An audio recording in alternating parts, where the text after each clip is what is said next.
Right, it's time for Guess the Conspiracy. Yay!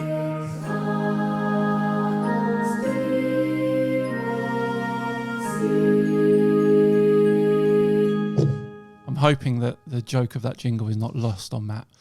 It's a tough one. It's 7. Is it 7-4? I'm always forgetting the score. Katz, you remember the score? Is it 7-4 to us? It is 7-4. Yeah, 7-4 to us. So one back last week. A bit of pressure, Matt. You've got to pull one back for the guests.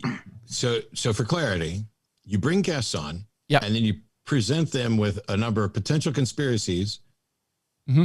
And then my job is to see which one is the actual conspiracy theory that people believe. It's been presented by a real live human. Yep. And the other two are completely fabricated. And then you fabricated. guys claim victory if I'm wrong, and then go tell the next person the score is 8-4 you.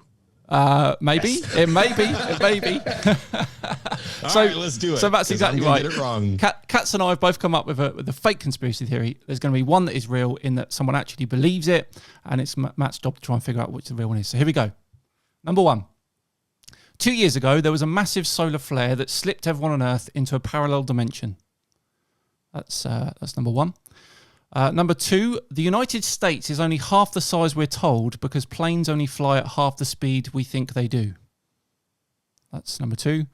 And number 3, Niagara Falls has a secret Illuminati base behind it where they control the world's media and governments. So there we go. Okay, and only one of those is real. Only one of those is real that people believe. The other two are fabricated by myself and Katz. And so one of you fabricated one of you fabricated the other, and one of them is real. Spot on. Mm-hmm. Now, right now, the score of you guys versus guests is 7-4. 7-4, yeah. But if I correctly got which one was a conspiracy and told you which one came from Dan and which one came from Katz, would that be 3 points? Oh, I tell you, he's changing that. I'll tell you what. I'll give you a bonus point if you get both right, which you obviously will. Which you obviously will. None of them right. If you get the right one, and you predict which one if it's from Katz and I'll give you 2 points instead of 1. How about that? That's fair. It's brilliant too because, like, I'm mostly going to be guessing. Who am I fooling? By the way, I'm completely guessing. I just want to add in here that Professor Chris Lintott of Oxford University of the BBC Sky at Night said that my conspiracy was genius, the one that I made up. So that's what you're fighting against. I think that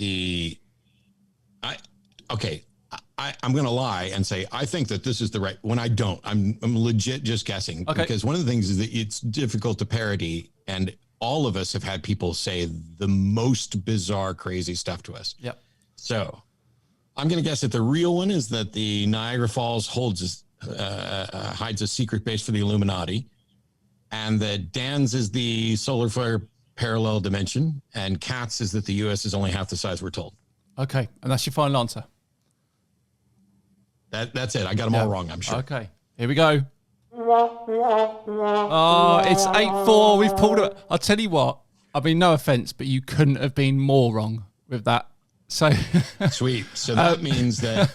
So the real one is the US is only half the size that we are told because planes only fly at half the speed. That is the real conspiracy theory. That's a conspiracy theorist called Jason Maggard. He put it on his YouTube channel. The whole works. I came up with the Niagara Falls one, and Katz came up with the solar flare one. I got them all wrong. Yeah. And didn't I predict that I would get them all wrong? You did in your defense, but you don't get a point for predicting that you would get them wrong. So I don't care about points. I was trying to defend the honor of all the people that you're going to be up against in the future. Well, I think there's that was fun.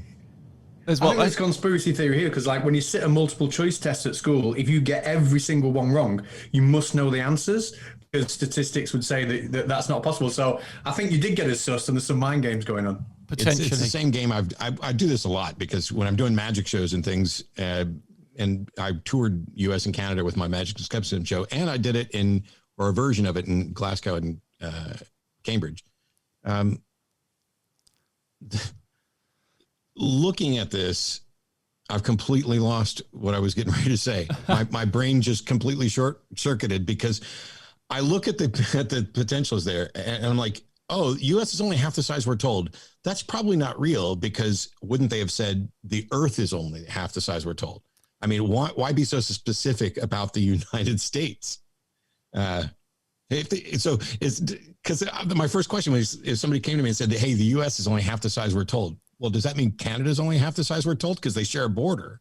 I know, but there's no rhyme or reason with these conspiracy theorists, is there? The solar flare one, that's the sort of thing that I would expect, because quite the ones that the conspiracy theories and the BS crazy things that people call into my show with tend to be the sort of things that generally aren't falsifiable. So how would you ever show whether or not we've slipped into a parallel dimension? Yeah. And I almost picked that one as like the legit, because we're constantly hearing about the Mandela effect, which is not a real fucking thing. Oh, and if you have to bleep me. I didn't bother to ask. Oh, I will. But yeah, I went that route, and then I was just like, nah, I'll just go with my gut and random it. I did the same thing, by the way, on the Atheist Experience when I predicted the Super Bowl. I predicted the winner, got it wrong. I predicted the final scores, got it wrong. And I predicted that both scores would have 2 digits in the number, and I got that wrong. But I also predicted that I would get them all wrong, which makes it look like I got them right. Perfect. I do it as well. I predict the football scores here in the UK, and I'm constantly getting it wrong. So, yeah, don't worry.